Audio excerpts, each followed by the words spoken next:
This guy's a spook. And this is either an extraction of Khalil, which I think it is. I think it's an extraction, but it could be other things. The fact of the matter is, let's look at this guy's background. Yes. And this is easy to discover. It's not hard. I can kind of, yes, because I pointed it out to you. Mm-hmm. I would kind of condemn the intelligence agencies for allowing this to be so easily discovered. I did it on 2 searches, and I got very deep. It didn't take anything. It's all public int, as they like to call it. Human, public, OS. Well, no, public int is different OS than human. OS int. Yeah, open source int. Yeah, that's right. That's what it really is. OSINT. OSINT. Yes. The guy was born. Okay, Khalil was born. He keeps being. I thought he was a Syrian, but it turns out he's an Algerian. Mm-hmm. He was born in a refugee camp in Damascus, Syria, from 2 Palestinians. They say, oh, he's a Palestinian. He really never lived there. They fled to Lebanon, so he was in Lebanon. He was after the civil war began, and then it went on. Then there was a report on him from this journalist Lauren Bohn, Bohn. You should look at her, Laurenbohn. She's got something to do with the Atlantic Council. She's a journalist. And you take one look at her and you go, oh, okay. There's a honeypot if I've ever seen one. She met Khalil. This is right on the wiki page. I know. Met Khalil in Beirut while reporting on the refugee crisis. And he referred to himself as a double refugee, blah, blah, blah. Goes on to report. She reported that he taught himself English. He's fluent, by the way. And it turns out, if you look into it, he's a polyglot. He can speak a lot of languages. He's supposedly, through the American educational nonprofit Junsor, which I've been looking into, but I haven't gotten too far, and I don't care. Simultaneously earned a bachelor's degree in computer science. He then worked for the British government Foreign Commonwealth and Development Office, managing a scholarship program that's very similar to the Rhodes Scholarship from the British Embassy in Beirut. And supporting diplomats with his language skills and local knowledge. He immigrated to the U.S. on a student visa to attend SIPA. Stop. That's the school. Stop at SIPA.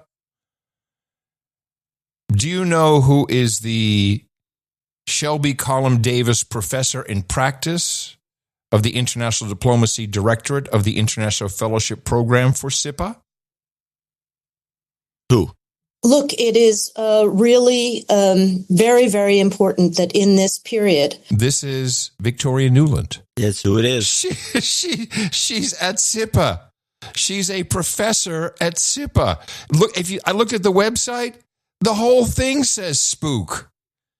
Yes, in fact, I ran through one of the AI systems. I ran a search on this. SIPA at Columbia University have any connections to the intelligence agencies? One, the curriculum and faculty. SIPA offers courses related to intelligence, such as intelligence and war, taught by faculty with backgrounds in intelligence, a former deputy assistant director of the CIA for Europe and Eurasia, guest speakers and events. SIPA frequently hosts events featuring prominent figures from the intelligence community, such as John Brennan, former director of national intelligence. Oh, no. Jim Clapper. Say it's not true. Career paths. Many SIPA graduates pursue a career in U.S. and foreign government agencies, including intelligence roles, recruitment.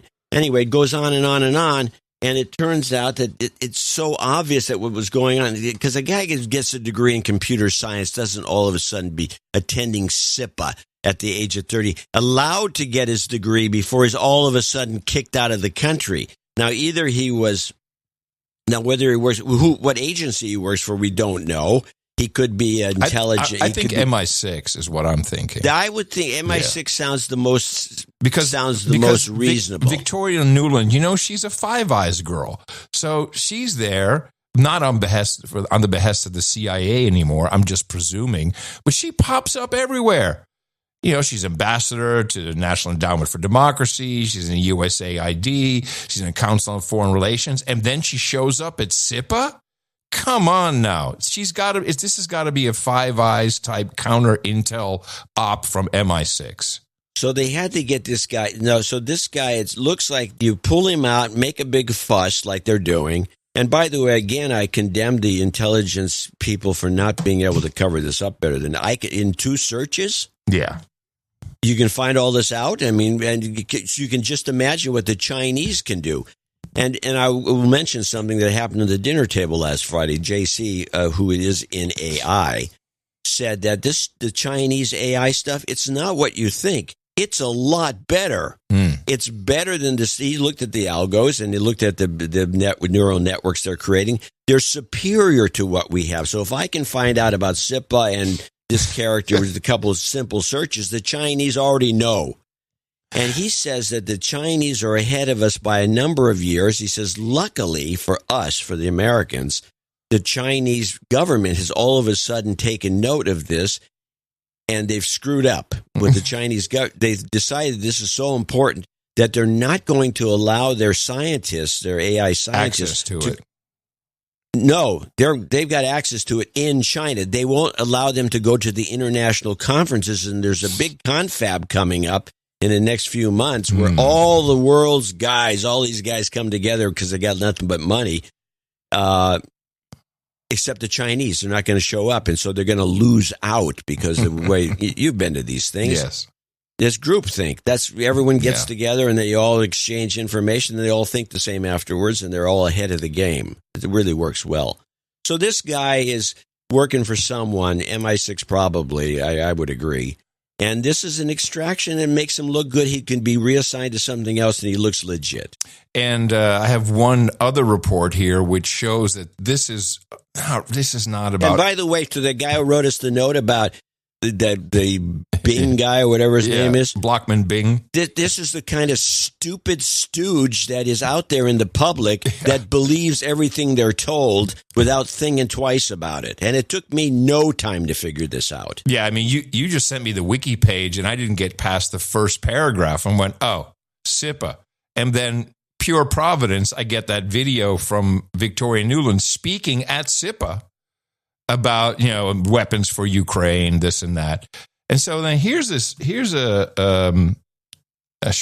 clip from ABC, and I think they're cleaning house. They're cleaning house of all of the spooks. There's a couple more, some just fleeing the country, and it's not just Colombia. We've ended the tyranny of so-called diversity, equity, and inclusion policies all across the United States President Donald Trump is targeting DEI, diversity, equity, and inclusion programs. U.S. Education Secretary Lindsay McMahon on Friday. I'm sorry, that's the wrong one. This is the one I meant to play. This is cell phone video of the Saturday arrest of Mahmoud Khalil.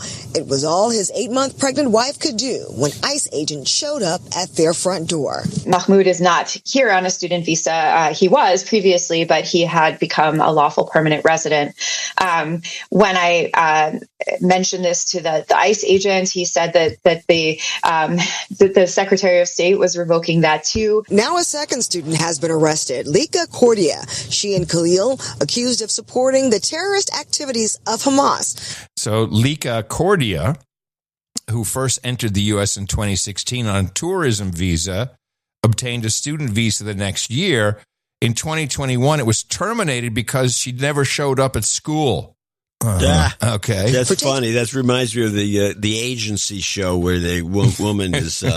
The African woman never shows up at school. I want to mention one other thing. Let me finish this. There's 49 seconds left. There's more. Supporting the terrorist activities of Hamas for taking part in the Hamilton Hall takeover last April. The Ivy League institution announcing today that 22 students have now been sanctioned for the events of last year, ranging from multi-year suspensions, temporary degree revocations, and expulsions. The disciplinary action that has been taken against these students is coming far, far too late. A third student, Ranjani Srinivasan, is seen rushing to catch a flight at LaGuardia Airport back home to India.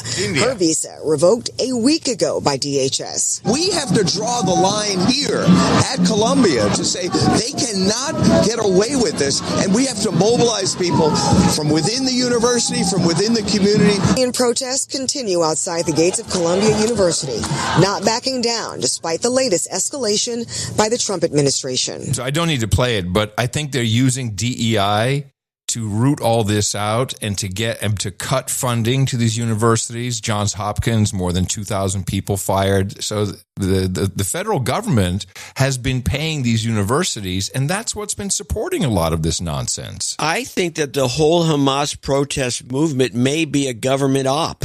Could very well likely be. And this, let me mention this guy's wife, the dentist, Khalil's wife.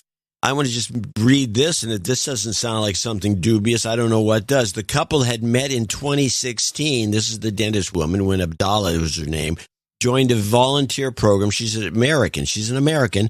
Joined a volunteer program that Khalil was overseeing in Lebanon.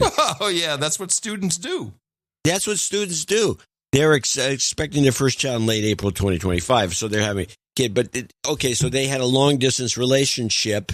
While he's in Lebanon, she's over here. This is just bull crap. Spot the spook, spot the spook. Everybody wants to spot the spook. Yeah, baby.